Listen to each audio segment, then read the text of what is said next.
Picture this: a massive Viking longship cutting through the thick morning fog, its dragon-headed prow silent but menacing against the crashing waves. The air is heavy with salt and the promise of the unknown.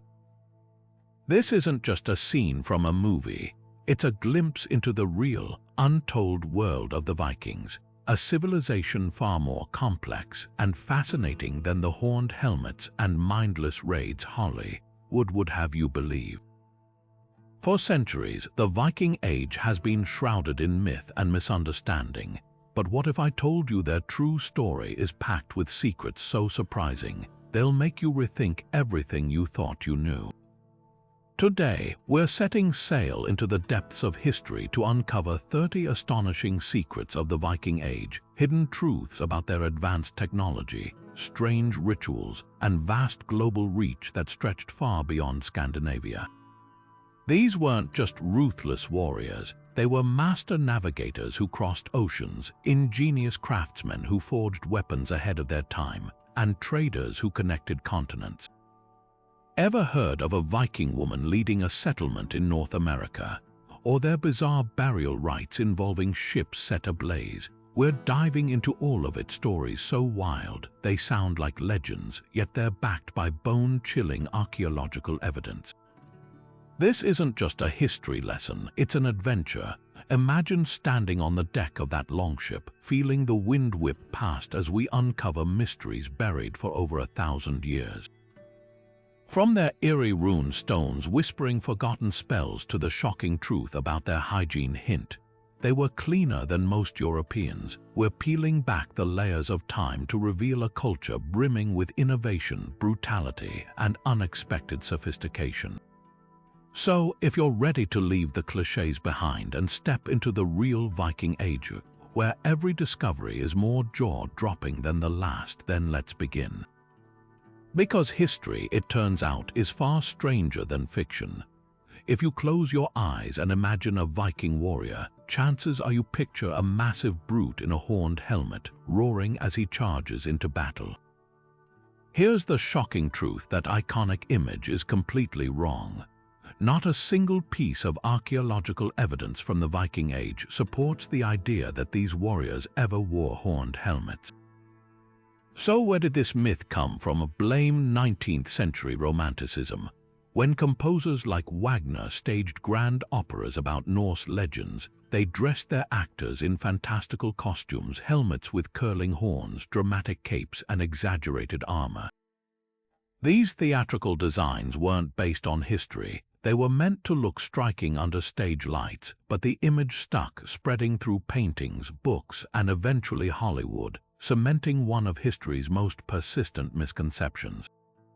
The reality: Viking helmets were far more practical. Take the German Boo helmet discovered in a Norwegian burial mound, the only near-complete Viking helmet ever found. Made of iron, it features a simple, rounded design with a protective nose guard, built for function, not flair. No horns, no wings, just cold, hard practicality. These were warriors who valued mobility and efficiency in combat. A horned helmet would have been a liability, easy for an enemy to grab, throwing the wearer off balance. Instead, their gear prioritized survival: reinforced metal to deflect blows, snug fits to stay secure in the chaos of battle. Even more surprising, many Vikings likely fought without helmets at all.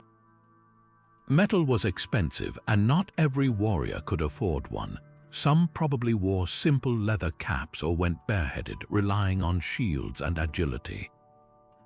So next time you see a Viking depicted with horns, remember, you're looking at a costume, not a warrior. The real Vikings were too smart for impractical headgear. They built longships that could cross oceans, forged swords that could slice through armor, and navigated by the stars. Their legacy isn't in gimmicks, it's in ingenuity. And that's just the first of many myths we're about to unravel. Here's something that might shatter your image of the Viking Age. While much of medieval Europe treated women as little more than property, Norse society gave them rights that would have been unthinkable elsewhere. Viking women could inherit land, demand divorces, and even take their husbands to court if they felt wronged. Forget the damsel in distress trope. These women were forces of nature in their own right. One of the most striking examples, the Oseberg ship burial, discovered in Norway in 1904. This lavishly decorated longship wasn't just a tomb, it was a statement. Buried inside were two women, one likely a queen or high-ranking priestess, surrounded by opulent treasures, carved sledges, tapestries, even sacrificial animals.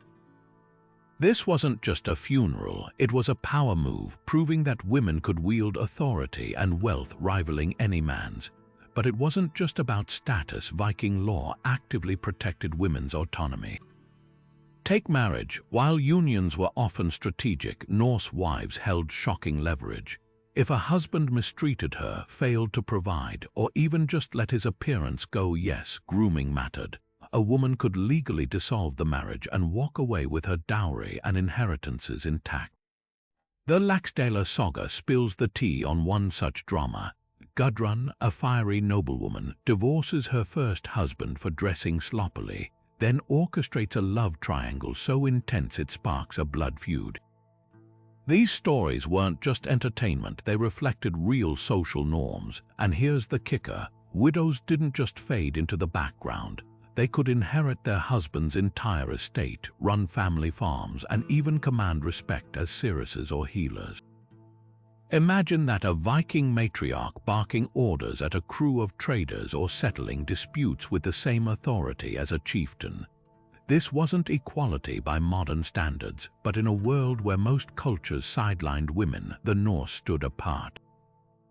Their legacy isn't just in battles and longships, it's in the quiet revolution of women who refused to be erased. Imagine a world where Christopher Columbus wasn't the first European to set foot in the Americas because the Vikings beat him by 5 centuries. Buried beneath the windswept grasses of Newfoundland lies proof of one of history's most astonishing journeys, the remains of a Viking settlement called Elant's Ox Meadows. This isn't legend or speculation.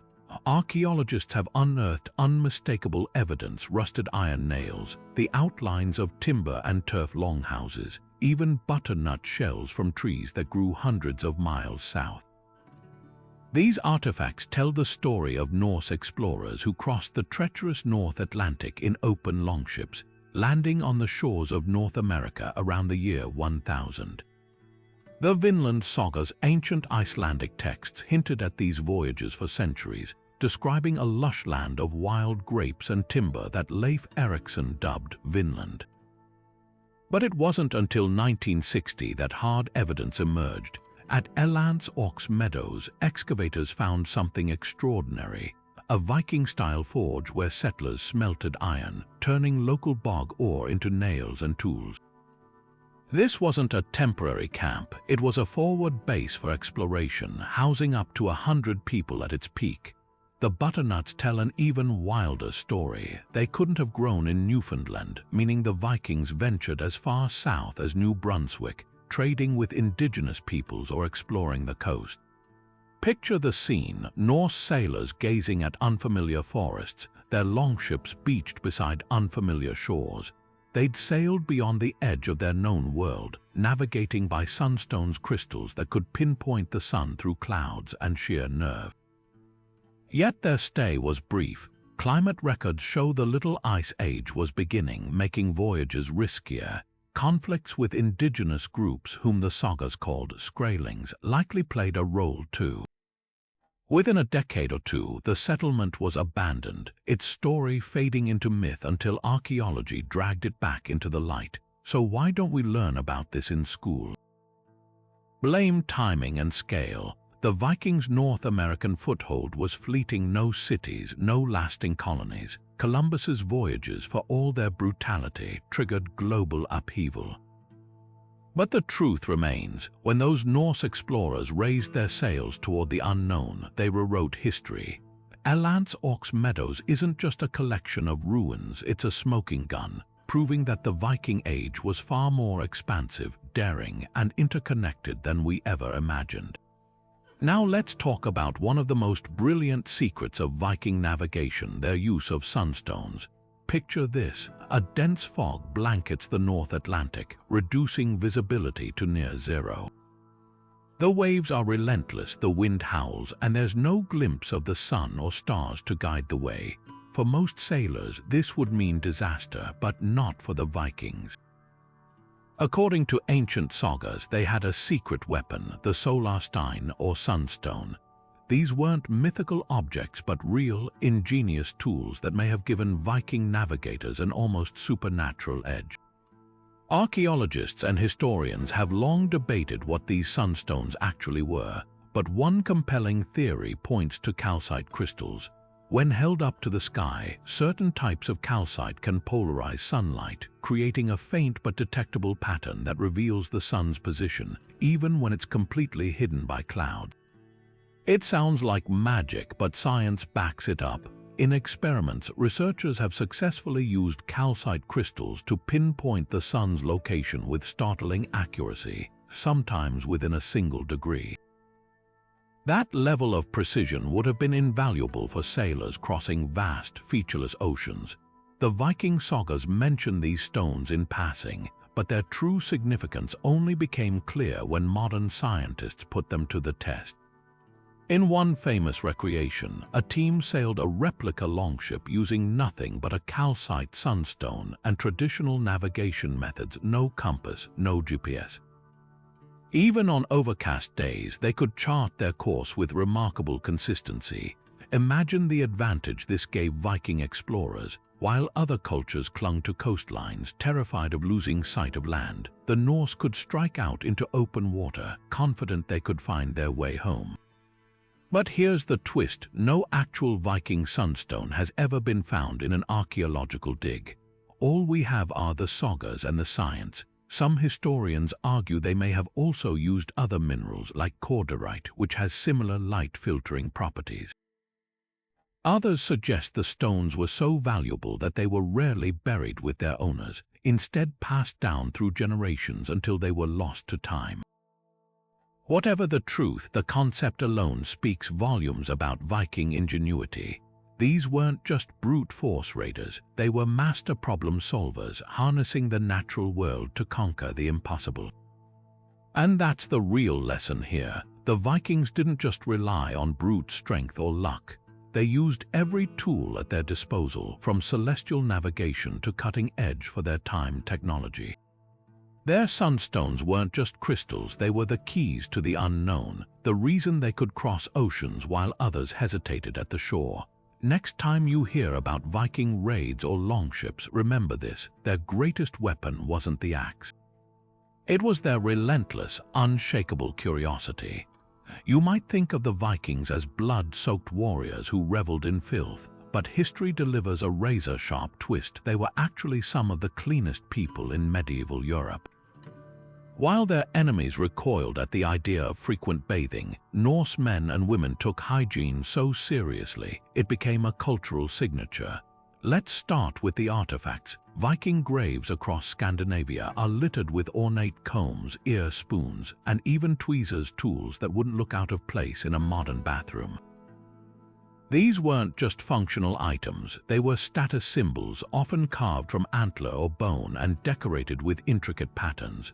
A well-groomed Viking wasn't just vain, they were signaling discipline and sophistication.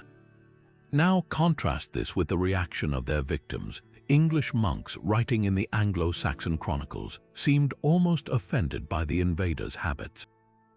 One famously grumbled that the Danes bathed too much once a week. To the Anglo-Saxons, who believed excessive washing could weaken the body and invite disease, this was downright bizarre. The Norse, meanwhile, had a word for their weekly ritual, lorgardaga, or washing day. Sound familiar? It's the root of the English word Saturday. That's right, our modern calendar still carries echoes of Viking cleanliness. But the real shocker, recent excavations revealed just how far their grooming went. At sites like Berka and Hedeby, archaeologists have uncovered tiny glass bottles that once held imported perfumes, likely traded from as far away as the Middle East. Vikings didn't just scrub, they accessorized. Even their famed beards were meticulously maintained a tangle-free, lice-free beard was a mark of pride, not just practicality. So why does this matter? Because it shatters another stereotype. These weren't mindless brutes, they were a culture that valued order and self-presentation, even in the chaos of war. Next time you picture a Viking, imagine the gleam of a freshly polished ear spoon, not just the glint of an axe. Their enemies might have called them savages, but history tells a different story, one written with comb teeth and soap. Berserkers, the word alone conjures images of frothing, wild-eyed warriors tearing through enemy lines with superhuman strength. But behind the legend lies a chilling question. What really drove these fighters into their infamous trance-like rages? One theory points to something far more sinister than battle lust.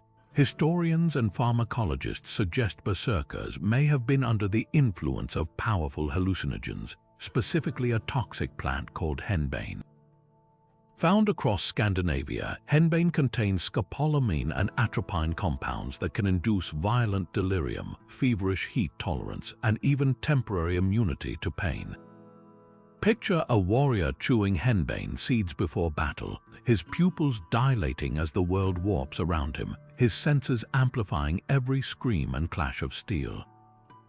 By the time he charged, he wasn't just fighting, he was hallucinating, convinced he'd become an unstoppable beast. The Ynglinga saga describes berserkers as men who could blunt iron with their glances and fought with the strength of bears or bulls. Their frenzies weren't metaphorical, they were physiological. Some accounts mention warriors biting their shields, foaming at the mouth, or collapsing after the battle, drained and disoriented. These aren't just tropes, they're textbook symptoms of poisoning. Henbane overdose causes dry mouth, agitation, and violent outbursts followed by exhaustion. Even the name berserker hints at this connection. While many translate it as bear shirt, referencing the pelts they wore, others argue it stems from bear, meaning bear, suggesting they fought without armor, their bodies unnaturally resistant to wounds. But drugs weren't the only factor. Berserkers likely combined substances with brutal psychological conditioning. Imagine a young warrior isolated in the wilderness, subjected to sleep deprivation and ritualistic chants until his mind fractured. Add a bear pelt draped over his shoulders, its rank smell filling his nostrils, and the line between man and beast would blur. By the time he faced battle, his identity had been stripped away, replaced by something primal. The most haunting evidence: archaeologists have found henbane seeds in Viking Age graves, some clutched in skeletal hands.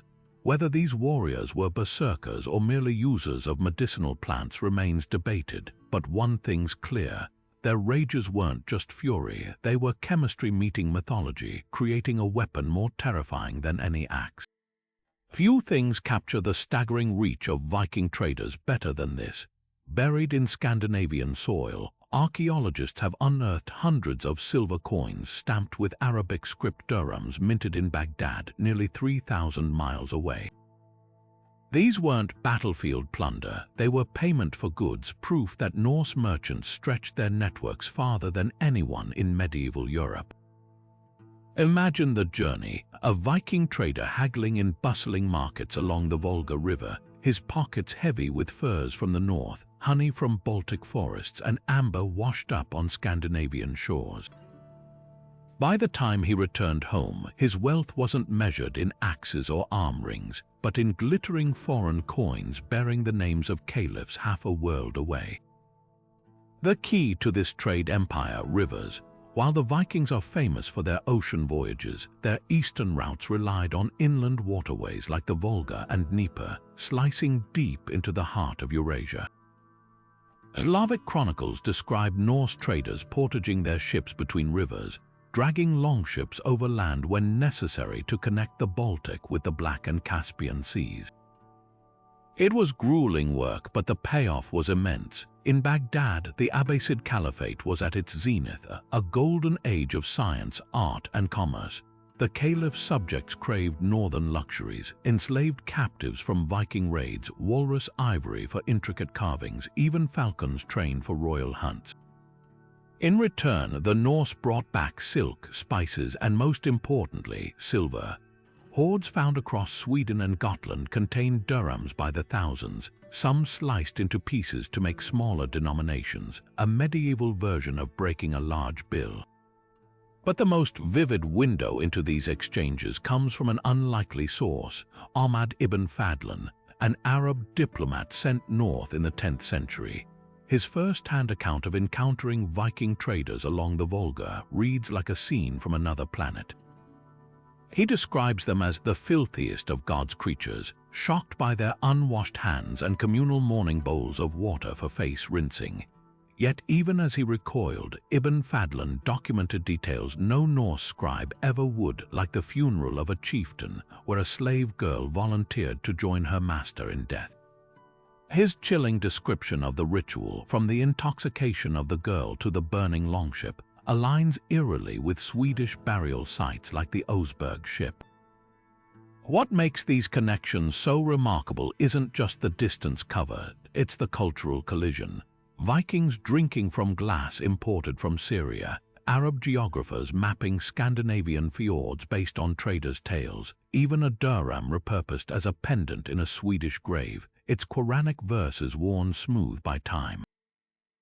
These weren't random encounters, they were threads in a vast, interconnected web of exchange that reshaped economies from the Arctic to the Indus.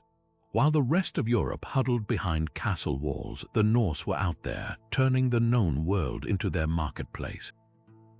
The so-called blood eagle is one of the most infamous Viking punishments, a ritual so brutal, it sounds like something ripped from a horror movie. According to medieval sagas, victims were cut open along the spine, their ribs hacked away from the backbone and splayed outward like wings, while their lungs were pulled from their chest to flutter grotesquely in the wind.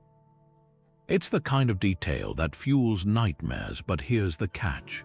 There's almost no archaeological or credible historical evidence that this practice ever actually happened. So why does it loom so large in our imagination? The answer is a twisted cocktail of psychological warfare, literary exaggeration, and good old-fashioned propaganda. Start with the sources. The blood eagle appears in just two sagas, the Orkneyinga saga and the saga of the sons of Ragnar Lodbrok, both written centuries after the Viking Age by Christian scribes. These weren't dispassionate historians, they were storytellers with an agenda. By painting pagan Norsemen as bloodthirsty monsters, they reinforced the idea that Christian Europe had been saved from savagery. It's no coincidence that the most vivid blood eagle victim in the sagas is King Aelle of Northumbria, who allegedly executed the legendary Ragnar Lothbrok by throwing him into a snake pit. The revenge killing, orchestrated by Ragnar's sons, reads less like history and more like moral theater, a cautionary tale about the consequences of crossing the Norse. Forensic science casts even more doubt. No Viking-era skeletal remains show the specific trauma described in the sagas. No rib cages splayed open, no spinal cuts precise enough to mimic wings. Experimental archaeologists have tried recreating the blood eagle on pig carcasses, and the results are telling. It's nearly impossible to perform without modern tools, and the lungs would collapse long before they could be draped over the shoulders. Even the sagas themselves seem to hedge their bets, with some versions describing the victim dying mid-torture, suggesting even medieval writers recognized the logistical absurdity. So if the blood eagle wasn't real, why did the idea persist? Think of it as medieval shock propaganda, the equivalent of a viral horror story designed to terrify enemies into submission. The Vikings weren't above psychological warfare. Their reputation for brutality was a weapon in itself. Rumors of flayed skins and ritualistic executions spread faster than longships, making villages surrender without a fight. And for Christian chroniclers, exaggerating Norse savagery justified the violence of their own crusades and conquests. The blood eagle wasn't just a punishment, it was a symbol wielded by both sides in a culture war. That's not to say the Vikings were peaceful. They absolutely practiced human sacrifice and gruesome executions. Archaeology confirms as much. But the blood eagle, in all its theatrical gore, belongs to the realm of legend. It's a dark fairy tale stitched together from half-truths and whispered fears. Next time you hear it described as historical fact, remember, sometimes the most terrifying monsters are the ones we invent to explain the shadows of the past. Buried beneath the dirt of Viking Age graves, archaeologists have unearthed something unexpectedly tender: tiny wooden ships, some no longer than a child's hand, their carved hulls smoothed by centuries of decay. These weren't ritual objects or discarded scraps, they were toys. Imagine a Norse child crouched in the smoky light of a longhouse, pushing a miniature longship across packed earth, mimicking the voyages they heard about in sagas. These artifacts, found from Norway to Iceland, reveal a startling truth. Viking culture didn't just glorify seafaring, it instilled that passion in children almost as soon as they could walk. Take the toy ship discovered in a child's grave at the Swedish site of Berserkers. Roughly carved but unmistakably a warship, complete with a dragon-headed prow, it mirrors the designs of full-size vessels that crossed oceans. Nearby, excavations have turned up miniature swords and shields, some so finely detailed they even include tiny rivets. This wasn't just play, it was training. Norse society thrived on maritime skill, and children weren't bystanders to that legacy. Their toys were tools, priming them for a life where navigation and warfare were survival skills. What's even more fascinating is how these objects reflect gender roles. While toy weapons are often found in graves assumed to belong to boys, the ships appear more universally, suggesting that sailing knowledge wasn't strictly male territory. A girl buried in Denmark with a small wooden boat at her side might have grown up to manage a farmstead's trade network or even join an expedition. The Vikings understood their world depended on the sea, and every child, regardless of gender, needed to respect its power. Compare this to other medieval cultures where children's playthings were often simple dolls or animal figures. The Norse approach was pragmatic, even their games had purpose. A 10th-century Arab traveler, Ahmad ibn Fadlan, once noted with astonishment how Viking parents tossed their infants into icy rivers to make them strong. That same ethos applied to toys' childhood was preparation for a harsh, adventurous life. But don't mistake these artifacts as proof of a joyless upbringing. The wear patterns on some ships show deep grooves where tiny fingers gripped them during play. These were cherished objects, perhaps gifts from fathers returning from raids or mothers who'd watched their own parents carve similar toys decades earlier. In a society where oral stories kept history alive, a child's game of explorers might have been their first lesson in genealogy, tracing routes their ancestors sailed generations before. Now hold one of these toy ships in your mind's eye, its rough edges, the faint smell of pine still clinging to it after 1,000 years. It's more than a relic, it's a testament to how the Vikings sculpted their future, one small hand at a time. While other cultures built walls, they built dreams of distant shores, planting those visions in the palms of their children long before they ever held a real oar.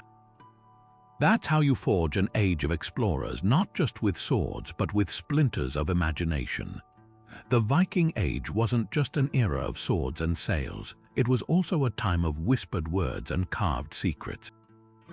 While their reputation as warriors looms large, the Norse left behind a writing system so steeped in mystery, it blurs the line between language and magic. Enter the runes, angular, deliberate symbols that adorned everything from towering memorial stones to the humblest fishing hooks, but these weren't mere letters. To the Vikings, each rune crackled with hidden power, capable of honoring the dead, cursing enemies, or even bending fate itself. Let's start with the basics, the Elder Futhok, the oldest runic alphabet used by Germanic tribes before the Viking Age. Its 24 characters, sharp as axe strokes, were more than an alphabet, they were a connection to the divine. According to Norse myth, the god Odin hung himself from Yggdrasil, the world tree, for 9 nights, pierced by his own spear, just to grasp the secrets of the runes. This wasn't casual storytelling, it was a revelation of how seriously the Norse viewed these symbols. The Havamal, a collection of Old Norse poems, spells it out. Runes could heal sickness, calm storms, or summon the dead if carved with the right knowledge and intent. Now fast forward to the Viking Age, where the runic system had evolved into the younger Futhark, a streamlined set of just 16 characters. Simpler, yes, but no less potent. Take the famous Rök runestone in Sweden, a 5-ton slab covered in over 700 runes. At first glance, it memorializes a dead chieftain, but scholars have spent decades untangling its riddles. Some lines reference heroic deeds, while others seem to be protective spells or even cryptic puzzles meant to ward off grave robbers. This duality, practical and mystical, defined runic writing. But runes weren't just for the elite. Vikings etched them into everyday objects with a casualness that's almost charming. A comb might bear the owner's name. Thorfast made this comb really good, while a wooden stick from Bergen, Norway, reads like a medieval tweet. Jida says come home. Then there's the downright cheeky, like the Misho runestones in Orkney, where Norse raiders sheltering from a storm carved boasts like thorny fuck. Helgi carved, these weren't sacred texts, they were bathroom graffiti, shopping lists and inside jokes, proving runes were as much a part of daily life as mead horns. Yet the most haunting examples are the ones that blur boundaries. The Björketorp runestone in Sweden bears an ominous warning. I, master of the runes, conceal here runes of power. Incessantly plagued by maleficence, doomed to insidious death is he who breaks this monument. Was it a curse or a psychological deterrent? Either way, it worked. The stone stands untouched after 14 centuries. What makes this system so fascinating isn't just its complexity, it's how fluidly it moved between realms. A rune could commemorate a fallen father, secure a lover's affection, or threaten a rival, all with the same set of symbols. Imagine a culture where writing wasn't just communication but alchemy, where every stroke of the knife carried weight. That's the real legacy of the runes, not just what they said, but what they did. And that power still lingers, whispering from weathered stones, waiting for those who know how to listen. Buried in a Swedish grave, nestled beside a Viking warrior's bones, archaeologists made a discovery that sent shockwaves through history, a silver ring inscribed with the word Allah in delicate Arabic script. This wasn't some stray artifact lost through trade, it was personal. The ring's design showed clear signs of wear, its surface smoothed by the finger of someone who'd owned it for years. Suddenly, the story of the Vikings wasn't just about Norse gods and frozen fjords. It was about cultural collisions so profound they reshaped identities.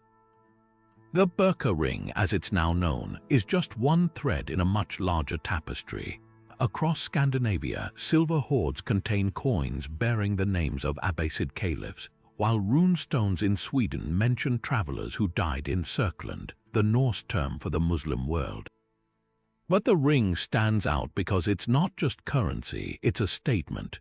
The craftsmanship suggests it was made by a Muslim jeweler, possibly in Baghdad or Samarkand, then carried north by a trader, or perhaps a convert. Imagine the scene, a burly Norseman kneeling on a sun-baked Caspian shore, surrounded by the call to prayer, deciding to embrace a new faith. It sounds improbable, but history loves exceptions. Trade was the gateway. Viking merchants navigating the Volga River encountered the Islamic Khaganate of the Bulgars, where silver dirhams flowed like water. Some Norse settlers even served as mercenaries for Muslim rulers, the famed Varangian Guard's predecessors. Close contact bred familiarity, and familiarity sometimes bred conversion. The Arab chronicler Ahmad ibn Fadlan wrote of Vikings who'd adopted Islamic burial customs, refusing to burn their dead despite pressure from pagan kinsmen. Could these have been early converts torn between old traditions and new beliefs? The Berserker ring offers tantalizing clues. Its inscription isn't just a name, it's a phrase for Allah, a devotional message. The woman buried with it wasn't Muslim herself. Her grave included typical Norse goods, but the ring's presence hints at a story lost to time. Was it a gift from a Muslim lover, a token from a trading partner, or evidence of a syncretic blend of beliefs where Thor's hammer and Allah's name coexisted in the same chest? Here's what's certain: the Viking world was far more cosmopolitan than we've been taught. They didn't just raid and trade, they absorbed, adapted, and sometimes even prayed in new ways. That silver ring isn't just metal, it's a keyhole offering a fleeting glimpse into a reality where identities were as fluid as the rivers Vikings sailed.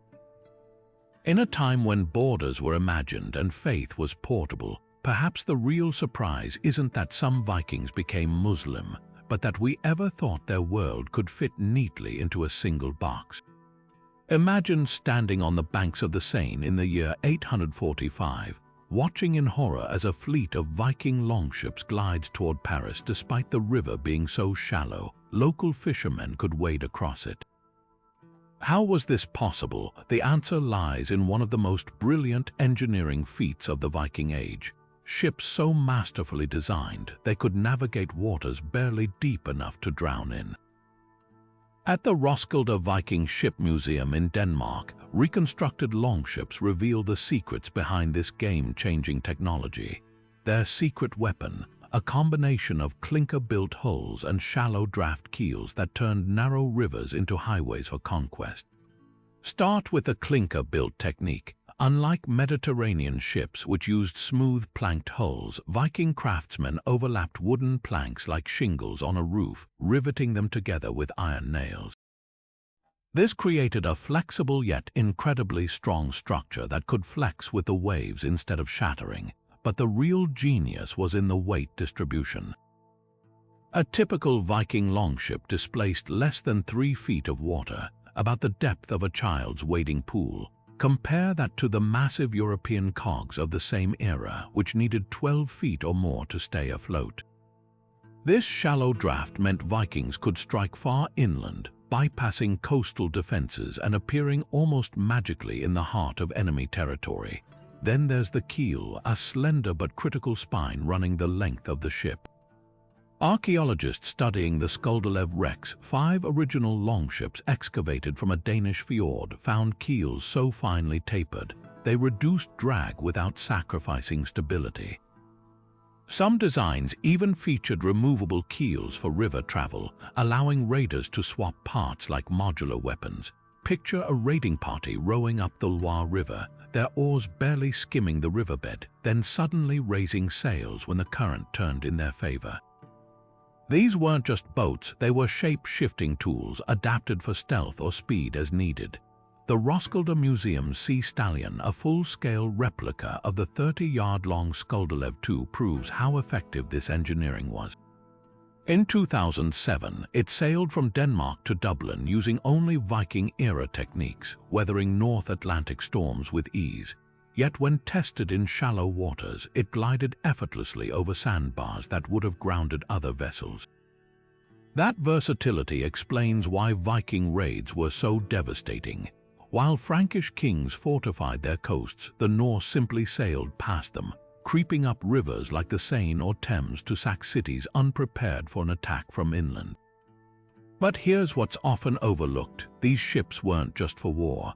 The same design that enabled raids also allowed Vikings to colonize places like Iceland and Greenland, where jagged coastlines demanded nimble navigation. A broader, cargo-carrying version of the longship, could haul tons of timber or livestock across open ocean, then squeeze into narrow fjords to unload.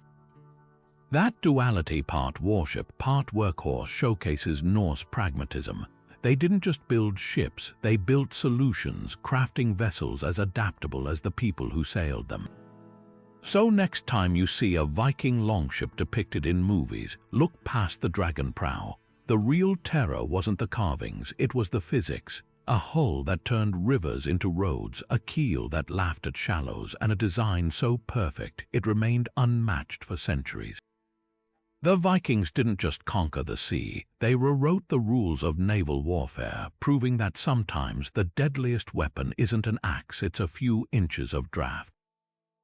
When we think of Vikings, love poetry isn't usually the first thing that comes to mind, yet some of the most tender, aching words from the medieval world were penned by Norse skalds.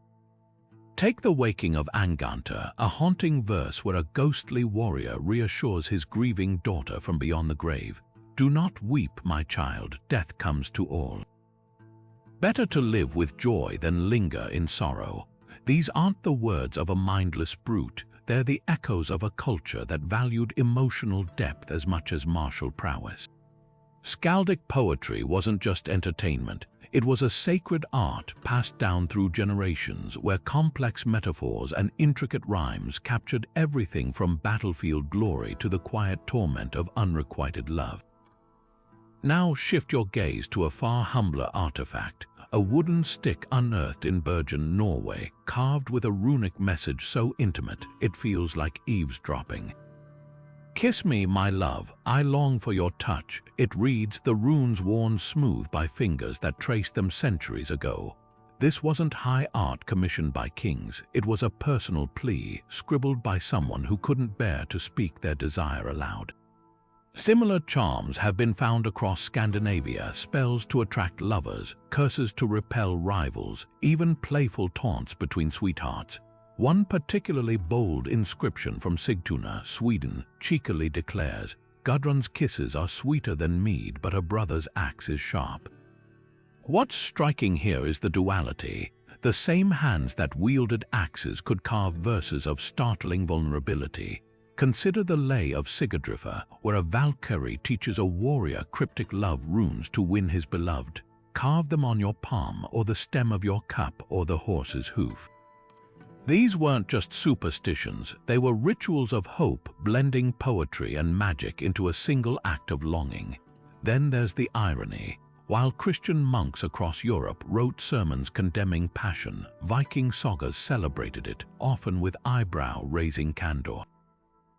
Egil's saga recounts how a lovesick poet composed verse after verse for a woman who spurned him, his grief so raw it moved even his enemies. The poetic Edda goes further, with Freyja, the goddess of love, bargaining for her own desires with a ferocity that would make modern rom-coms blush.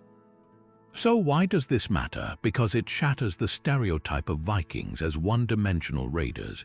Their world had room for both bloodshed and sonnets, for warriors who could cleave a skull at dawn and whisper a love charm by dusk.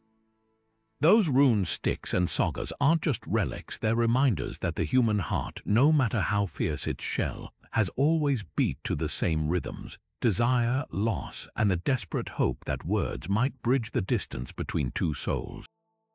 Hidden in the icy soil of Greenland's abandoned Norse settlements lies a haunting paradox: crumbling longhouses surrounded by waters teeming with fish, yet graves filled with skeletons showing signs of starvation. These Vikings didn't vanish because of scarcity, they starved in the face of plenty. So what went wrong? The answer weaves together climate disaster, cultural stubbornness, and a trade network that collapsed like a house of cards. Start with the bones. Isotopic analysis of Norse Greenlanders' remains reveals a shocking pattern. Their diets barely included fish, even during famines.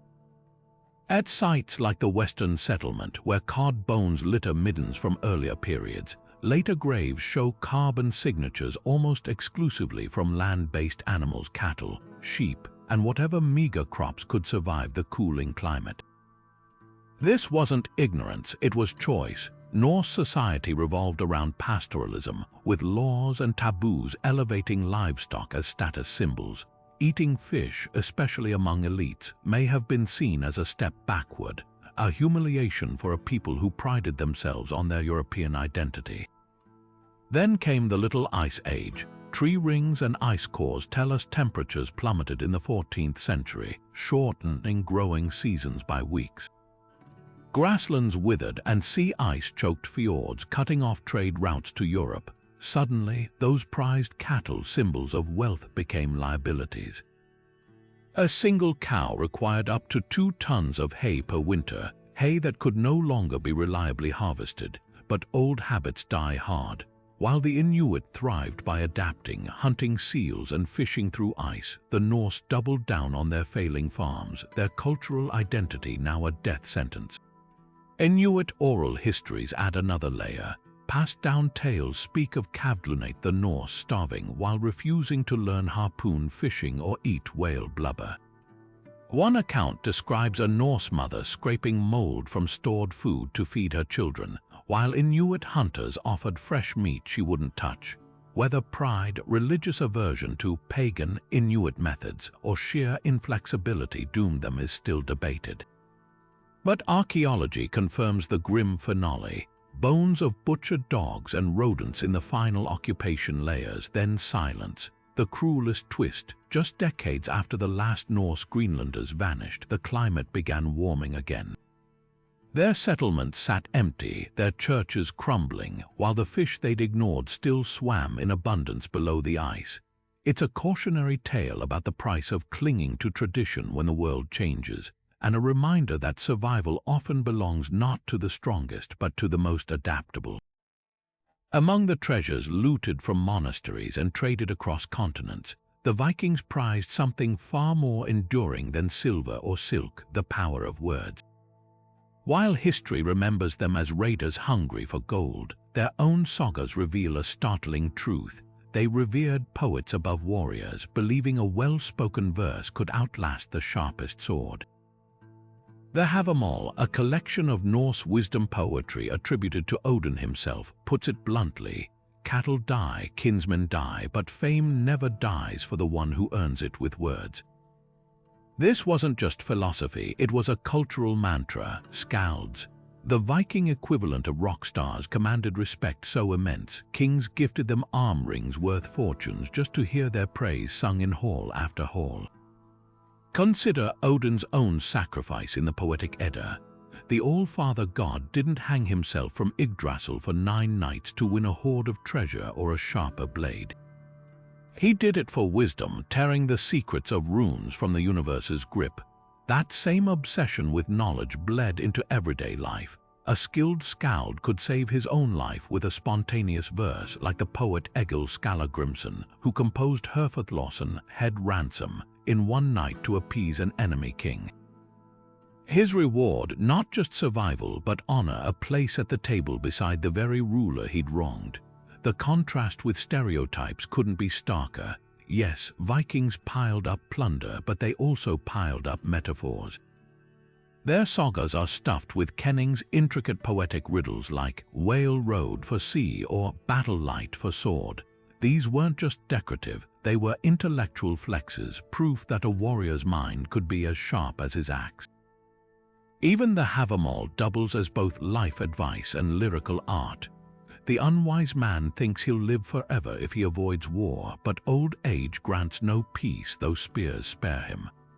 Archaeology backs this up. At sites like Borgund in Norway, runestones aren't just memorials, they're performances, they're inscriptions designed to be read aloud with rhythmic cadence. One even boasts of its carver's skill. These runes were rightly cut by the rune master's hand. Pride in craft, not just combat. So why does this matter?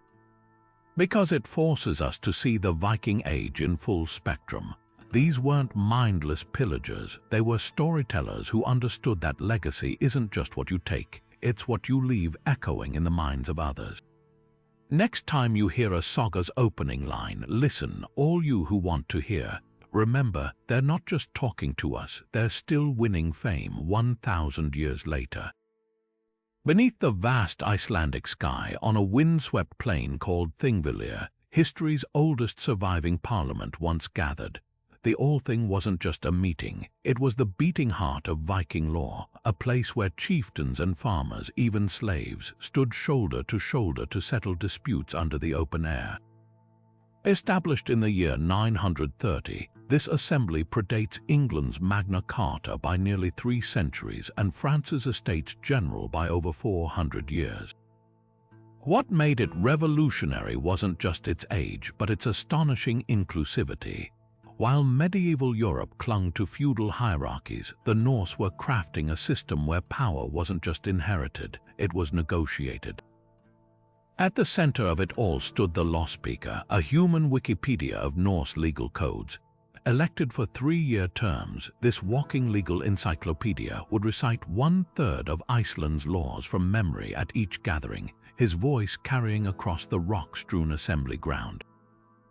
But here's what's truly remarkable. His rulings weren't enforced by kings or armies. Viking law relied on collective pressure and the threat of outlawry, a sentence so severe it meant anyone could kill the condemned without consequence. When a dispute arose, both sides presented witnesses, including enslaved people, whose testimony held equal weight. A slave's word could overturn a chieftain's claim, an unthinkable concept in most of medieval Europe. The All Things legacy lingers in surprising ways. Modern Iceland's parliament still bears its name, and Thingvellir is now a UNESCO World Heritage Site, its jagged rift valley symbolizing the tectonic shift it represented in governance. But the real shocker, some legal scholars trace elements of American congressional procedure back to these Viking assemblies, particularly the use of a neutral speaker to mediate debates. That's right, the echoes of Norse democracy might resonate in Washington's halls today, yet for all its innovation, the Althing had Viking-style flaws.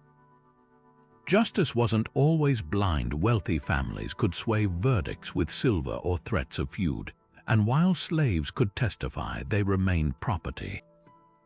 But in a world where most cultures equated might with right, the mere existence of this system was radical. It proved that even warriors who worshipped gods of chaos could build structures of order. When you stand at Thingvellir today, you're not just seeing rocks and ruins, you're seeing the blueprint for a revolutionary idea. That laws, not just swords, could shape a nation.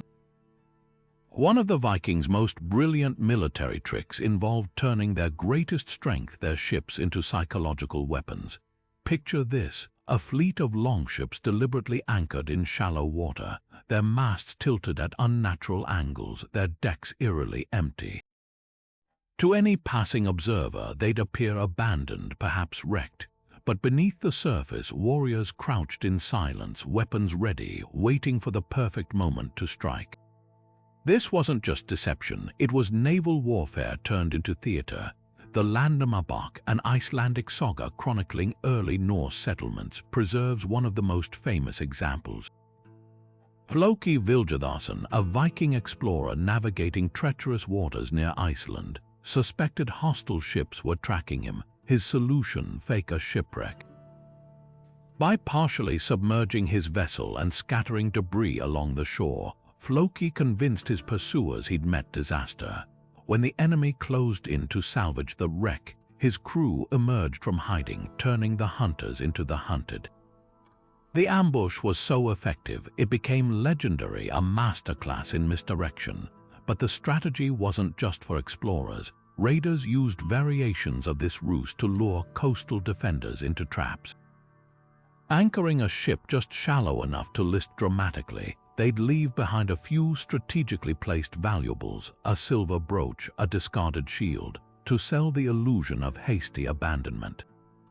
Greed often did the rest. Local militia, believing they'd stumbled upon an easy prize, would wade into the shallows, only to find themselves flanked by warriors rising from hidden compartments below deck or emerging from nearby reed beds. Archaeology hints at how these deceptions worked. Some recovered longships show modifications like removable deck planking, perfect for concealing armed crews. Others bear unusual wear patterns on their hulls, suggesting repeated intentional grounding. Even the sagas, often sparse on tactical details, describe ships weighted with rocks to mimic sinking, their crews holding their breath underwater through hollow reeds until the trap sprung. The genius of these tactics lay in their simplicity. The Vikings didn't just rely on brute force, they weaponized their enemies' assumptions. A beached ship wasn't just a ship, it could be a Trojan horse, a feint, or a ticking time bomb of ambush. In a world where perception shaped reality, the Norse mastered the art of controlling both. So next time you read about a sunken Viking vessel, ask yourself, was it ever really lost or was it waiting? Burying a Viking in a ship wasn't just about honoring a sailor, it was about launching them into eternity. Take the Oseberg ship burial, where 2 women were laid to rest inside a lavishly carved longship, surrounded by treasures, tools, and even sacrificed animals. The vessel wasn't meant to sail the open seas. It was anchored in a trench, its mast towering above the grave like a final farewell. This wasn't mere spectacle. Every detail, from the ship's orientation to the goods packed aboard, whispered the same belief: death wasn't an end, but a voyage. Norse mythology paints the afterlife as a series of destinations: Valhalla for warriors, Hell's realm for those who died of sickness or age, and perhaps even a shadowy paradise called Ran's Hall, where the sea goddess gathered the drowned. A ship burial bridged these worlds. The vessel served as both coffin and passport, its hull a protective shell for the treacherous journey ahead. The Gokstad burial takes this further. The skeleton of a powerful chieftain was found seated on a bed inside his ship, surrounded by 12 horses, 6 dogs, and even a peacock, a creature so exotic it must have been imported from distant land. These weren't just grave goods, they were supplies for the next life, stowed like cargo for the ultimate expedition. Archaeologists have noticed eerie patterns in these burials. Many ships point west, toward the setting sun, a symbol of endings in Norse cosmology. Others, like the Ladby ship in Denmark, were pinned down with massive stones, as if to prevent the dead from returning. Some even show signs of ritual killing, ships deliberately damaged, their oars broken, their rudders removed. This wasn't vandalism, it was a symbolic dismantling, ensuring the vessel belonged wholly to the afterlife. But here's the twist: not all ship burials held actual ships. In poorer communities, families might arrange stones in the shape of a hull or carve a ship's outline into a grave slab. Even these humble imitations carried the same message that death was a crossing, and no one should make it empty-handed.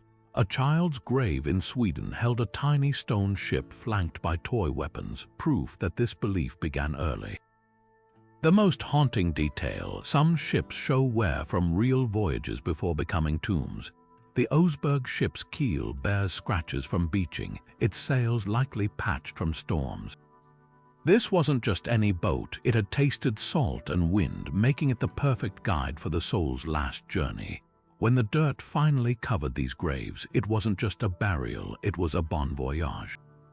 Among the thousands of Viking-era swords pulled from bogs and graves across Europe, a rare few stand apart, marked with a name that still echoes with mystery: Ulfbert. These weren't ordinary blades, they were the Ferraris of medieval weaponry, forged from steel so pure it baffled historians for centuries.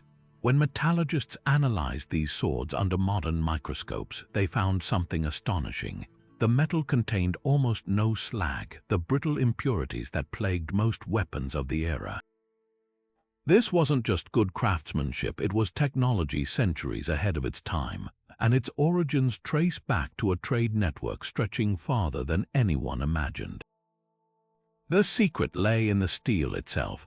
While most European blacksmiths struggled with inconsistent iron ores, producing brittle swords that shattered in battle, Ulfbert blades were made from crucible steel, a material so advanced it wouldn't become common in Europe until the Industrial Revolution.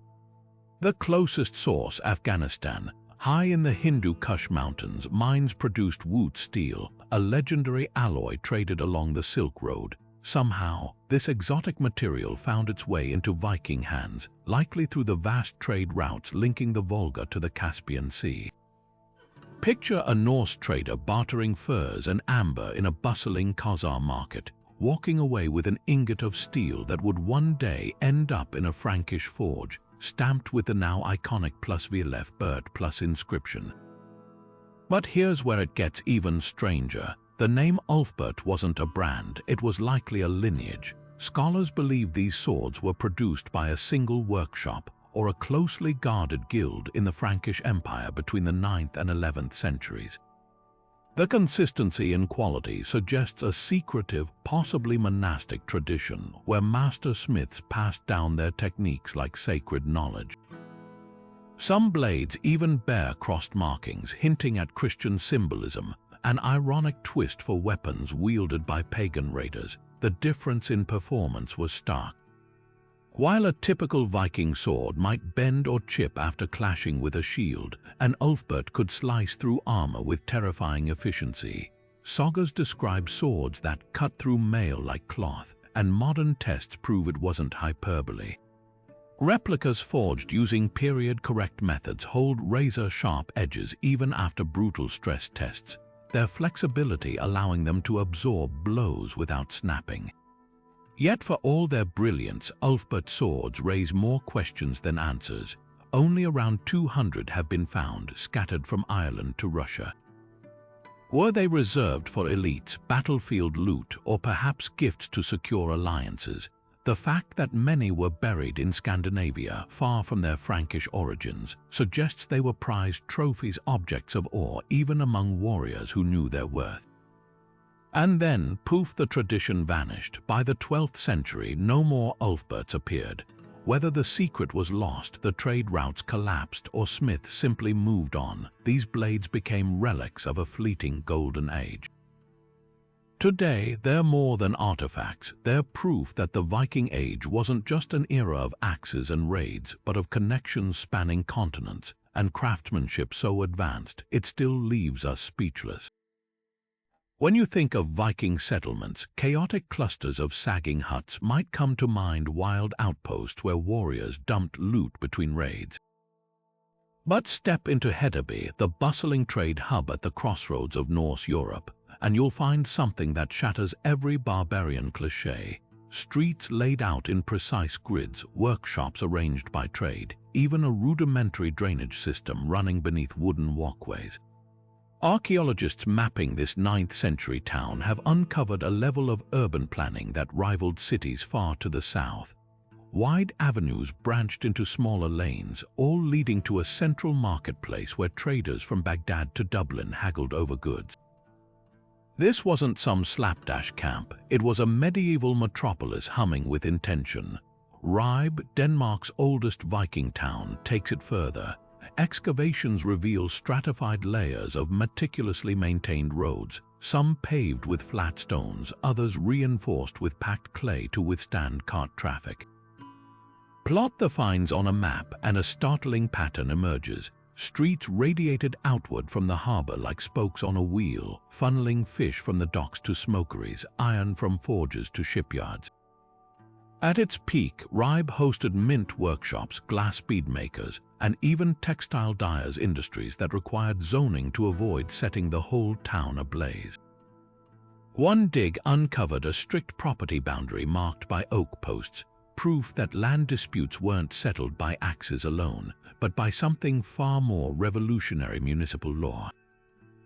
What makes these towns so fascinating isn't just their orderliness, but what that order reveals about Viking priorities. Hedeby's grid aligned with prevailing winds, channeling away smoke and stench from tanneries. Ribe's market street widened near the temple, creating a natural plaza for rituals and speeches. Even their suburbs showed forethought: farms and cemeteries deliberately placed upwind of residential areas. Compare this to contemporaneous Paris, where streets were glorified goat paths clotted with waste, and the contrast is jarring. The Norse didn't just build, they engineered for comfort and efficiency. The real kicker: some of these roads were maintained for centuries. Tree ring dating on Ribe's walkways shows repairs spanning generations, with new planks laid over old as rot set in.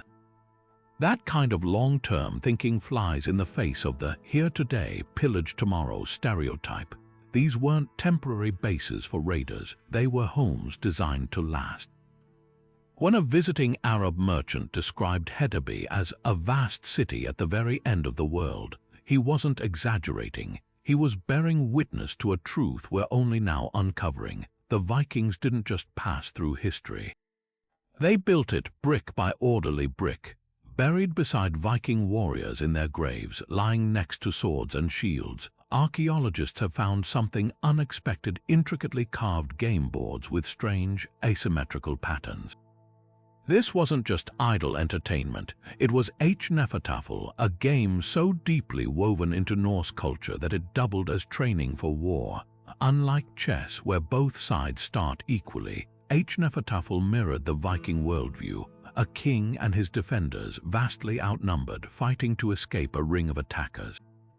The rules, pieced together from fragmentary boards and sagas, reveal a game of ruthless strategy where every move could mean survival or slaughter. Picture the scene. Inside a smoky longhouse, two players crouch over a grid of 13 by 13 squares, their pieces smooth stones or carved bone arrayed like armies. The king starts at the center, surrounded by his 12 loyal warriors, while 24 attackers loom at the edges. The goal: the king must break free to any edge while the attackers strive to pin him down. No dice, no luck, just pure tactical wit. Sagas describe chieftains honing battle plans through these games, their fingers tracing escape routes and ambushes long before they ever set sail. What's fascinating is how the game's imbalance reflects Viking realities. Just as a raiding party might find itself surrounded, the king's defenders must use terrain, the board's squares, to their advantage, creating choke points and feints. Some reconstructed rules suggest captured pieces could be sacrificed to lure opponents into traps, a chilling parallel to battlefield tactics. The Göteborg board, discovered in Sweden, even shows patterns where pieces were repeatedly slid into killing zones, the wood worn smooth by centuries of calculated violence. And here's where it diverges from chess. While chess symbolizes a symmetrical clash of empires, Nefertafel is pure asymmetrical warfare, the ultimate underdog scenario.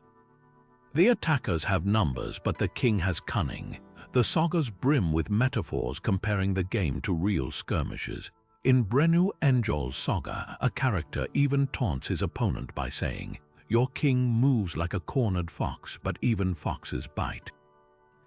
This wasn't just play, it was psychological conditioning, teaching warriors to think 3 steps ahead, whether on a board or a bloodied beach. The game's legacy lingers in Nordic folklore, where Nefertafel boards sometimes appear as grave markers, their grids symbolizing the crossroads between life and death. Modern reconstructions played at Viking festivals today prove its brilliance. It's still fiendishly hard to win as the king. That's the real lesson here. The Vikings didn't just gamble for gold or drink themselves into stupors. They sharpened their minds with a game that mirrored their world, brutal, unbalanced, and won not by strength alone, but by the ability to outthink the enemy staring you down. Freydis Eriksdottir wasn't just Leif Erikson's sister. She was a force of nature, a woman whose ferocity made even hardened Vikings pause. The saga of the Greenlanders paints her as equal parts heroine and villain, a figure who defied expectations with every breath. Picture this: a Norse settlement in Vinland, under siege by the Skrælings, the indigenous people the Vikings encountered in North America. As the settlers panic, Freydis, heavily pregnant, snatches up a sword from a fallen comrade, bares her chest, and lets out a war cry so terrifying it sends the attackers fleeing. This wasn't just bravery, it was psychological warfare. By exposing her pregnancy, she weaponized the Skrælings' cultural taboos, turning their shock into her advantage. In that moment, she didn't just save the settlement, she rewrote the rules of battle. But Freydis' story takes a darker turn. Years later, after securing wealth and influence in Greenland, her ambition curdled into brutality. Partnering with 2 Icelandic brothers for a trading expedition to Vinland, she manipulated them into slaughtering their competitors, only to turn on the brothers herself when they hesitated. The saga recounts how she axed their defenseless wives to death, then taunted the surviving men into finishing each other off. When no one remained to challenge her, she returned to Greenland, spinning the massacre as self-defense. For a time, her brother Leif's reputation shielded her, but truth has a way of surfacing. The Saga of Eric the Red strips away her glamour, revealing a woman willing to butcher allies for profit. What makes Freydis so compelling isn't just her ruthlessness, it's the contradictions. She thrived in a world that demanded male-coded aggression, yet her greatest weapon was her unnerving understanding of fear. That stand against the Skraelings, it reveals tactical genius, leveraging her pregnancy as both shield and spectacle. But her later crimes, they expose the cost of unchecked ambition in a society where power was seized, not given. Archaeologists may never find her grave, but her legacy lingers a reminder that Viking women weren't just background figures. They could be pioneers, protectors, and sometimes predators. The real question isn't whether Freydis was hero or monster. It's why we're still surprised that a woman of the Viking Age could be both. Forget the drab, mud-colored tunics you've seen in movies. Viking fashion was a riot of blues, reds, and intricate patterns that would put modern runways to shame. Recent advances in textile analysis have shattered the stereotype of the grimy, monochrome raider, revealing instead a culture that prized vibrant self-expression. Take the iconic blue hue found in countless Viking Age graves. This wasn't just any dye, it came from woad, a plant so valued for its rich indigo tones that laws in some Norse settlements regulated its cultivation. Picture a warrior's cloak billowing in the North Sea wind, its deep azure standing out against the grey waves like a banner, but blue was just the beginning. Madder root, imported from as far away as the Mediterranean, produced fiery reds that adorned everything from tunics to hair ribbons. Archaeologists at sites like Berserkers have unearthed textile fragments still clinging to traces of this prized pigment, their brilliance undimmed after 1,000 years in the soil. And it wasn't just about solid colors. Viking weavers employed complex techniques like tablet weaving to create geometric borders and zigzagging patterns, often threading gold and silver into the designs for added luxury. A well-dressed Norse trader might have sported a crimson tunic edged with sapphire blue trim, his belt woven with metallic threads that caught the light with every step. The evidence doesn't stop at plant dyes. Some of the most vivid finds come from an unlikely source, lice. Yes, you heard that right. Analysis of knits preserved in Viking combs has detected traces of exotic dyes like kermes, a scarlet pigment derived from crushed insects that was worth its weight in silver. This means even their undergarments were dyed, proving that style extended far beyond what the eye could see. Reconstructions by historians like the team at Denmark's Ribe Viking Center bring these discoveries to life. Their painstakingly recreated outfits showcase checkerboard trousers, striped shawls, and even embroidered hemlines depicting mythic beasts. Far from the rough-spun rags of popular imagination, these garments whisper of a society where status was woven into every thread. A chieftain's wife might have worn a dress dyed with enough imported madder to feed a family for months, its color declaring her household's wealth as boldly as any runestone. So why does this matter? Because it forces us to see the Vikings in full spectrum, not just as warriors, but as people who craved beauty in their everyday lives. That burst of blue in a burial mound isn't just pigment, it's a middle finger to time, a defiant splash of humanity reminding us that the past was never as dull as we imagined. In the hushed halls of Norse mythology, where gods bartered with giants and knowledge was a prize worth dying for, there flowed a liquid more precious than gold, the mead of poetry. This wasn't just drink, it was pure inspiration distilled into honeyed magic, capable of turning any mortal into a master scald with a single sip. The prose Edda spins the tale like this. Long before the Viking Age, the warring gods and giants struck a truce by mixing their saliva in a vat, creating a being named Kvasir, the wisest of all. But when Kvasir was murdered by greedy dwarves, his blood was blended with honey, fermenting into a mead that granted eloquence and wisdom to whoever drank it.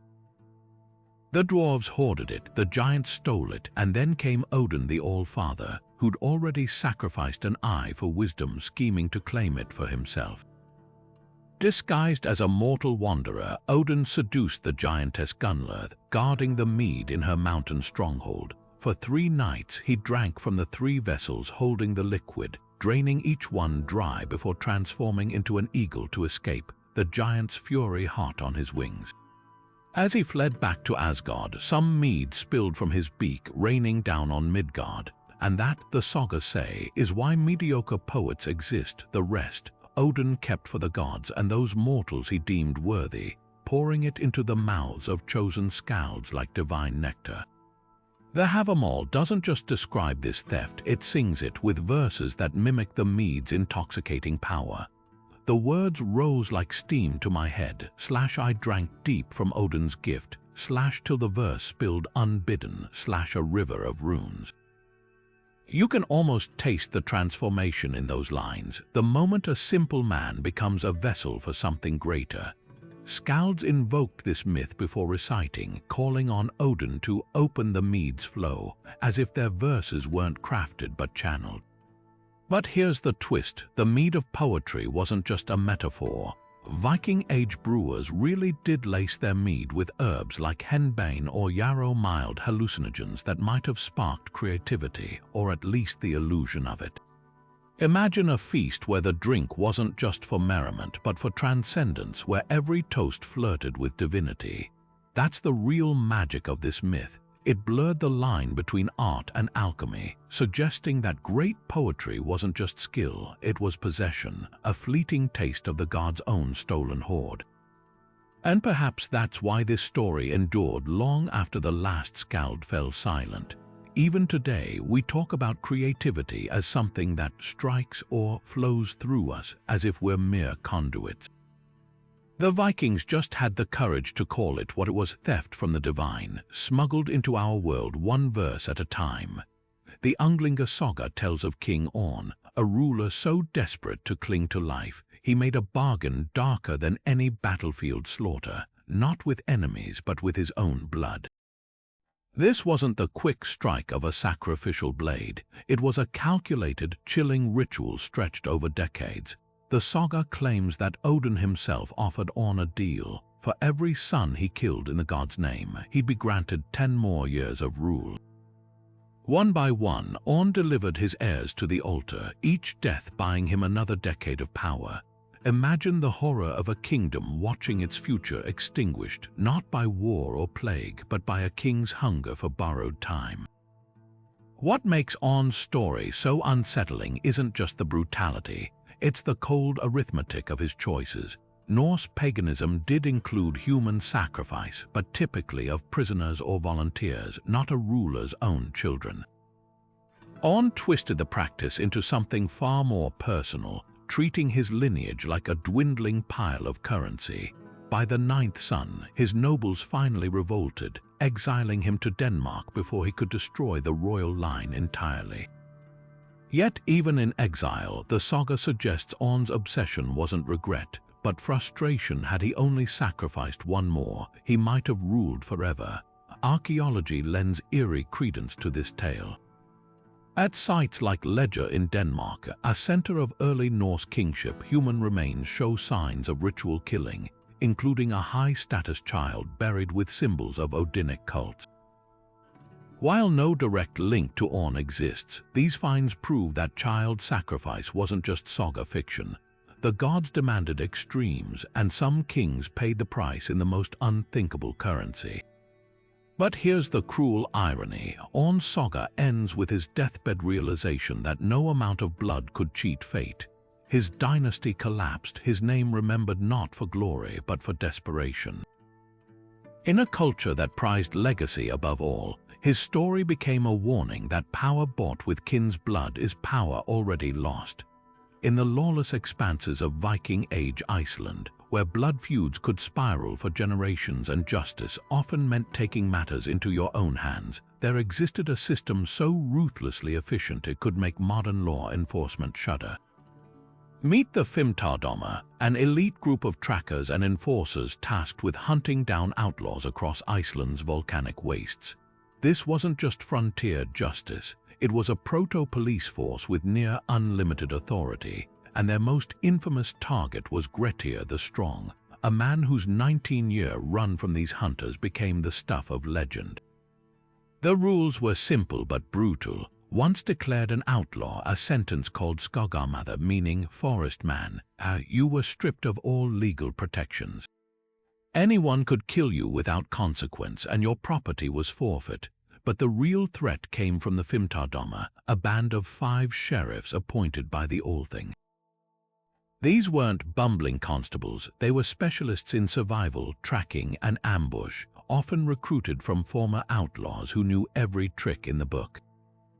Armed with local intelligence networks, they'd pursue their targets across glaciers, lava fields, and mist-shrouded valleys, their jurisdiction limited only by Iceland's coastline. Grettir's saga reads like a medieval thriller. After accidentally burning down a house full of drunken revelers, an act some suspect was framed. He was marked for death. What followed was a cat-and-mouse game spanning decades. The Fimmtardama used everything from disguised informants to poisoned food, while Grettir countered with guerrilla tactics, ambushing his pursuers in narrow passes, disguising his campfires, even faking his own death. At one point, he survived a winter in a cave so remote, the sheriffs resorted to lowering a live sorcerer into the crevice to curse him. But here's what's chilling: this system worked. Unlike the chaotic vengeance cycles of mainland Scandinavia, Iceland's sheriff system created a deterrent. Outlaws like Grettir were exceptions. Most fled to Norway or died within months.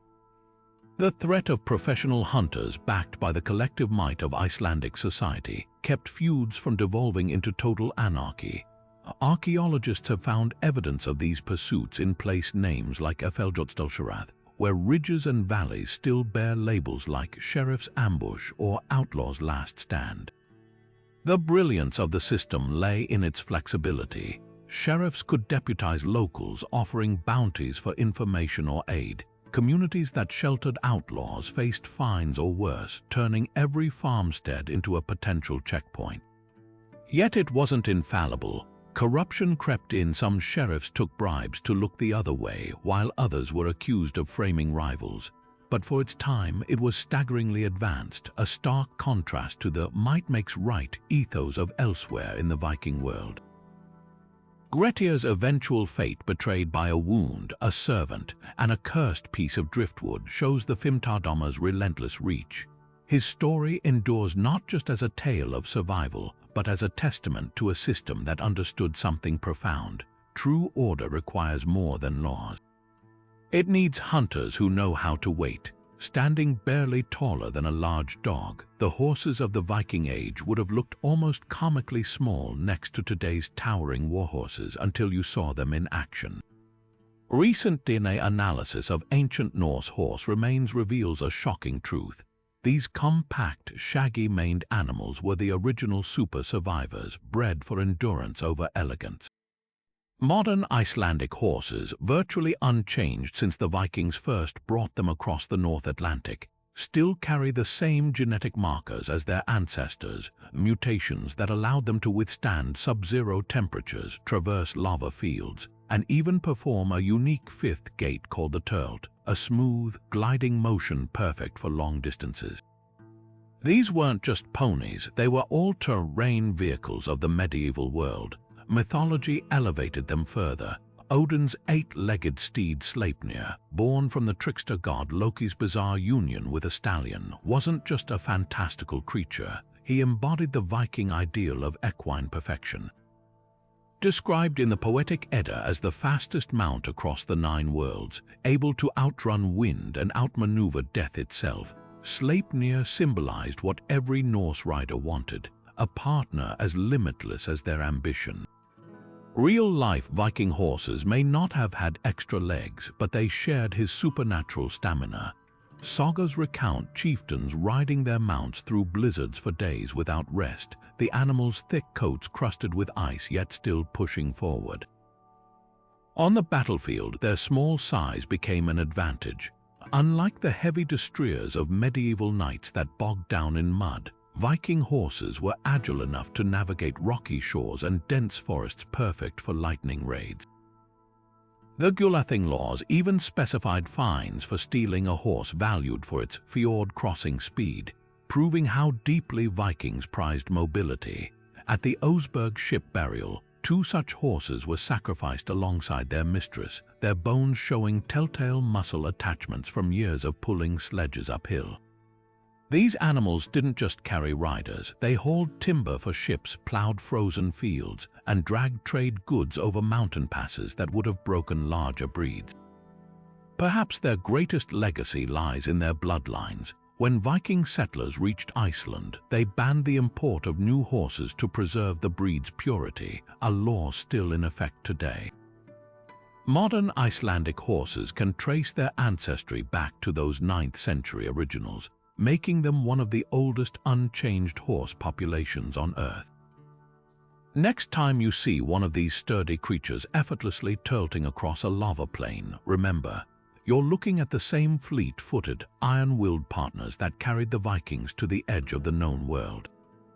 Size never mattered less. Buried in the holds of Viking longships, curled beside sacks of grain and barrels of salted fish, an unexpected stowaway made its mark on history, the ship cat. Genetic studies of feline remains from Norse settlements reveal a startling lineage.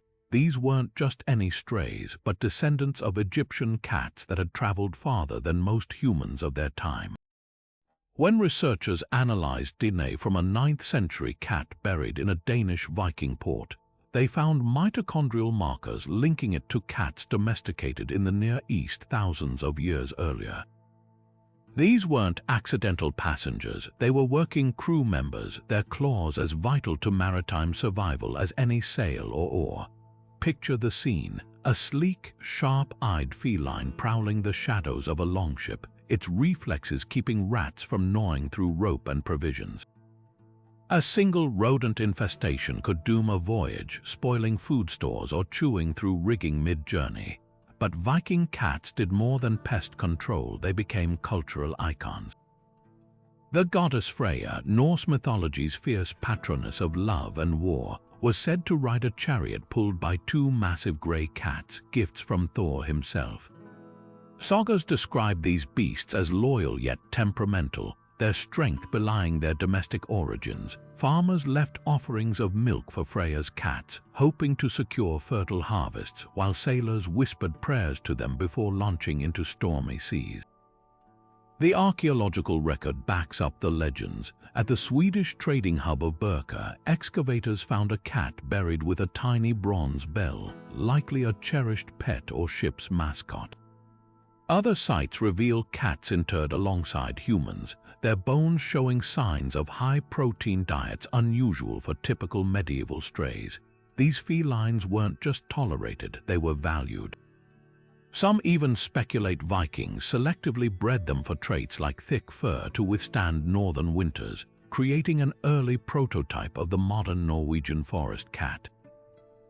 What's most fascinating is how these cats hint at the Vikings' vast trade networks.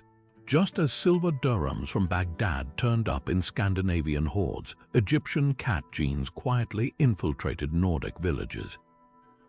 Unlike dogs, which Vikings bred for specific roles like hunting or herding, cats seem to have spread through sheer practicality, a self-replicating pest control system with no need for training. Yet their legacy transcends utility. In a culture that revered wolves and ravens, the humble ship cat carved out its own niche, both as a guardian of voyages and a living link to distant lands. Next time you see a cat lounging in the sun, remember, its ancestors might have once weathered North Atlantic gales, their purrs drowned out by the creak of oars and the cries of gulls. Freya's chariot may be myth, but the Vikings' debt to these small, fierce hunters is etched in both DNA and legend. While most medieval armies huddled by their hearths when winter's grip tightened, the Vikings saw opportunity in the ice. Frozen rivers, nature's highways, transformed from barriers into open roads for their sleighs, enabling raids deep into Europe at a time when their enemies least expected it. Picture the Seine in January, its waters locked solid under a foot of ice, its currents silenced. To Frankish sentries, this meant respite from Viking longships. But then came the creak of wooden runners, not ships now, but sleighs, gliding effortlessly over the frozen surface, laden with warriors and weapons. Villages that felt safe behind iced-over rivers suddenly found raiders pouring into their streets from unexpected directions. The cold that paralyzed other armies became the Vikings' greatest ally. This wasn't just about mobility, it was about psychology. Winter hardened the Norse in ways their southern foes couldn't fathom. Scandinavian winters were brutal tutors, teaching resilience from childhood. Sagas describe boys as young as 7 learning to track elk through knee-deep snow, their breath frosting in the air, fingers numb but minds sharp. By the time they became warriors, they could march for days in furs stiff with ice, sleep in makeshift shelters burrowed into snowdrifts, and thrive on rations of dried fish and fermented shark meat that would revolt most Europeans. When Charlemagne's empire crumbled under Viking onslaughts, it wasn't just their weapons that gave them the edge, it was their ability to turn winter's cruelty into a weapon. Yet winter was only half the rhythm. Viking life moved to the pulse of the seasons, raiding in spring and summer when seas were navigable, then retreating to farmsteads in autumn to harvest the crops that sustained them through the long dark. This cycle wasn't just practical, it was sacred. The Disting festival in Sweden marked the end of winter with sacrifices to the gods, seeking blessings for both the coming raids and the planting season. Farms weren't just economic necessities, they were anchors, ensuring that even if a raid failed, the community wouldn't starve. Archaeology reveals the duality of their existence. At sites like Trelleborg in Denmark, massive circular fortresses could house hundreds of warriors in winter, their walls echoing with the clang of swordsmiths repairing gear. Come spring, those same halls stood nearly empty as men vanished overseas, leaving behind women and thralls to tend fields and livestock. The contrast was stark. Summer meant sails straining against the wind, the salt tang of open ocean, and the adrenaline of coastal raids. Winter brought the crackle of hearth fires, the scrape of bone needles mending gear, and the endless labor of survival. The genius of the Vikings lay in mastering both worlds. While other cultures saw winter as a time of scarcity and stagnation, they saw it as a forge tempering their bodies, testing their ingenuity, and sharpening their tactics. When the ice melted, they emerged not just rested but ready. That's the real secret behind their relentless expansion. They didn't conquer despite the cold, they conquered because of it. Ever notice how some English words carry a faint echo of axes clashing and longships cutting through mist? That's no accident. Our language is littered with linguistic loot plundered straight from Old Norse. Take berserk, a term now flung around to describe anyone from rowdy fans to overworked parents.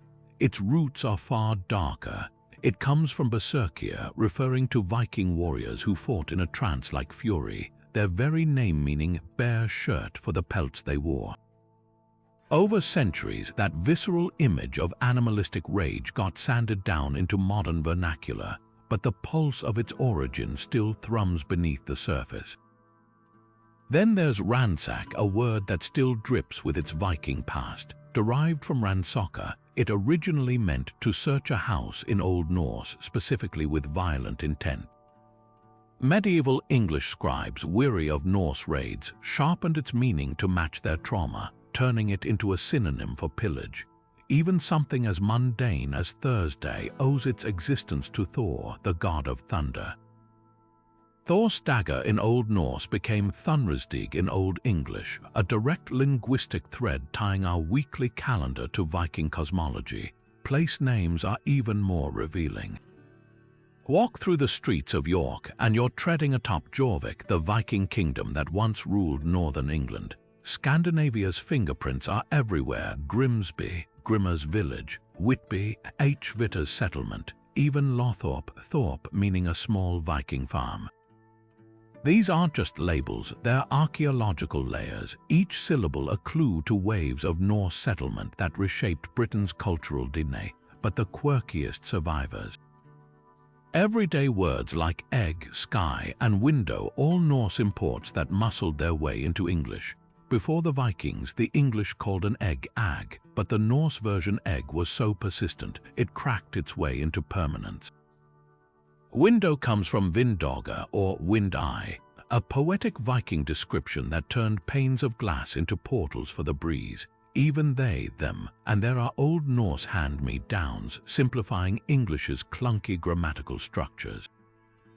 The real kicker, this linguistic theft went both ways. While Old Norse was colonizing English, it was also absorbing Celtic, Slavic, and even Arabic terms through trade.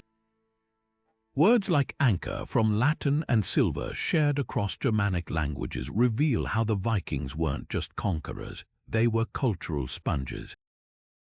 Their legacy isn't just in swords and sagas, it's in the very sentences we use to describe them. So next time you say you're feeling ugly from ugliger, meaning dreadful, remember you're not just speaking English. You're channeling a Viking. From Berserkers high on hallucinogens to Arab coins buried in Scandinavian soil, from sunstones that defied fog to the tragic Greenlanders who starved beside seas full of fish, we've sailed through 30 astonishing secrets that shatter every stereotype of the Viking Age. This wasn't just an era of raids and rough-hewn brutality. It was a tapestry woven with threads of dazzling innovation, unexpected tenderness, and chilling pragmatism. They built democratic assemblies centuries before their neighbors, crafted weapons with steel imported from halfway across the world, and buried their dead with toys and poetry alongside swords. Their longships cut through ice and their words through time, leaving echoes in our language, our laws, even our lazy Thursday afternoons. The real revelation here isn't any single secret, it's how these fragments interlock. The same culture that perfected the art of winter warfare also groomed with imported perfume. The people who etched love charms onto sticks also engineered ships so precise they could navigate rivers barely deeper than a puddle. Vikings weren't contradictions, they were complexities. To dismiss them as mindless raiders is to ignore the master navigators who mapped the Atlantic, the savvy traders who haggled in Baghdad's markets, the parents who tucked miniature longships into their children's graves, whispering of horizons yet unseen. So here's the challenge: which secret rewrote the Viking Age for you? Was it Freydis, the pregnant warrior who scared off an army with a bare chest and a battle cry? The henbane-fueled frenzy of the Berserkers, or the quiet tragedy of Greenland's starving farmers, their pride as lethal as any axe? Drop your answer below, we're dying to know what surprised you most. And if this voyage has left you hungry for more, check out the pinned comment for our favorite book on Norse history, packed with revelations that'll make these 30 secrets feel like just the beginning.